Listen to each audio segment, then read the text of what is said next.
एक बार एक बहुत बड़ा नेता एक साधु के छोटे से आश्रम में गया। वह साधु के बारे में बहुत सुना था तो उसके मन में आया कि मैं एक बार जा कर के देखता हूँ कि लोग उसकी इतनी तारीफ क्यों करते हैं। जब वह उस आश्रम में गया तो वहाँ पर एक छोटा सा कमरा था जहाँ पर एक कालीन बिछा हुआ था। वहाँ पर कुछ लोग नीचे बैठे हुए थे और साधु जी सामने बैठे हुए थे। कुछ सवाल जवाब चल रहा था। वह नेता उस आश्रम में आया और उस नेता के साथ में 4 बॉडीगार्ड भी थे और उसकी यह आदत थी कि जहाँ पर भी वह जाता था लोग अपनी जगह से खड़े हो जाते थे और उसकी तरफ देखते थे, हाथ जोड़ते थे और सर झुकाते थे। लेकिन यहाँ पर ऐसा कुछ भी नहीं हुआ। साधु व्यस्त होने के कारण उसकी तरफ देखा तक नहीं। तभी नेता को लगा कि यह मेरी बेइज्जती है और वह इस बात से गुस्सा हो गया। नेता ने थोड़ा गुस्से से साधु की बात को बीच में काटते हुए कहा कि मैं आपसे कुछ कहना चाहता हूँ। साधु ने उसकी तरफ देखा और बोला, आप थोड़ी देर रुकिए, पहले मैं इनके सवाल का जवाब दे दूँ, उसके बाद मैं आपसे बात करता हूँ। तब तक आप अगर चाहे तो आप बैठ सकते हैं। बस साधु का इतना कहने की ही देरी थी। नेता का चेहरा गुस्से से लाल हो गया और फिर उसने अपना सारा गुस्सा उस साधु पर निकाल दिया। अभी तक वह नेता बहुत तमीज से आप कह करके बात कर रहा था, लेकिन अब वो तू तड़ाक पर उतर आया। नेता ने उस साधु को कहा, तुझे पता भी है मैं कौन हूँ और तू किससे बात कर रहा है।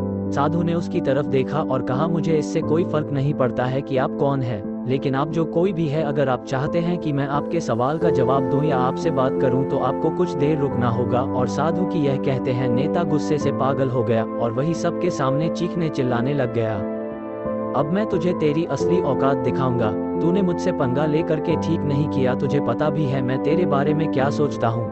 साधु ने फिर से नेता की तरफ देखा और बड़े ही प्रेम से कहा कि मुझे इससे कोई फर्क नहीं पड़ता कि आप मेरे बारे में क्या सोचते हैं, आप जो चाहे वो मेरे बारे में सोच सकते हैं। फिर नेता ने उससे कहा कि तू चाहे सुनना चाहता है या नहीं, लेकिन मैं तुझे यही सबके सामने बताऊंगा कि मैं तेरे बारे में क्या सोचता हूँ। तू कोई साधु नहीं है, तू एक बहुत ही घटिया इंसान है, तू एक ढोंगी है, पाखंडी है और यहाँ पर जितने भी लोग बैठे हैं उन सबको बेवकूफ़ बना रहा है। तेरा बस एक ही मकसद है, इन लोगों की जेब में जितना भी पैसा है वो सब तेरे पास में आ जाए। तू अपने फायदे के लिए इन लोगों का इस्तेमाल कर रहा है और अब मैं तुझे नहीं छोड़ने वाला हूँ। पूरी दुनिया के सामने तेरा पर्दाफाश करके रहूंगा।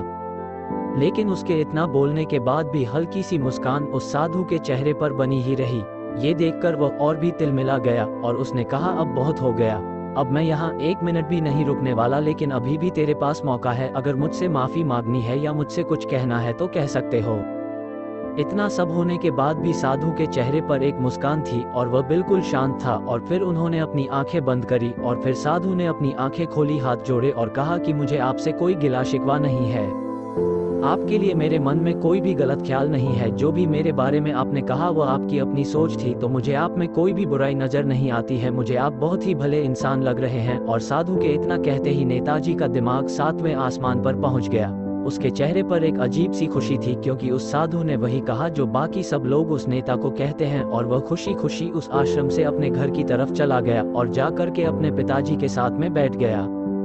उसके पिताजी ध्यान में थे। उन्होंने पूरी जिंदगी सिर्फ लोगों की सेवा करी और बदले में कुछ भी उम्मीद नहीं किया। तो थोड़ी देर बाद जब उन्होंने अपनी आंखें खोली और देखा अपने बेटे को अपने साथ बैठे हुए, तो उनके बेटे के चेहरे पर आज एक अजीब सी खुशी थी जो आज से पहले उन्होंने कभी नहीं देखी थी। फिर उसने एक एक करके सब कुछ बताया कि आज क्या हुआ, किस तरह से वह आश्रम गया और वहां पर क्या हुआ, उसने क्या कहा और साधु जी ने क्या कहा। जब उसके पिताजी ने पूरी बात सुनी तो थोड़ा सा मुस्कुराए और अपने बेटे को देख करके बोले कि उन्होंने तुम्हारी तारीफ नहीं करी, क्योंकि उन्होंने वह नहीं कहा कि जो तुम हो, उन्होंने वह कहा कि जो वह खुद है। और तुमने जो भी कुछ उनको कहा वो नहीं कहा कि जो वो है, बल्कि तुमने वह कहा जो तुम खुद हो। यही बात वेदों में भी कही गई है, यथा दृष्टि तथा सृष्टि। ये दुनिया तुम्हें वैसी नहीं दिखती जैसी ये दुनिया है, ये दुनिया वैसी दिखती है तुम्हें जैसे तुम खुद हो। जिसकी नज़र जैसी है उसके लिए ये दुनिया वैसी ही है। तो अगर तुम अपनी दुनिया को बदलना चाहते हो तो उसका सिर्फ एक तरीका है, अपनी नज़र को बदलो।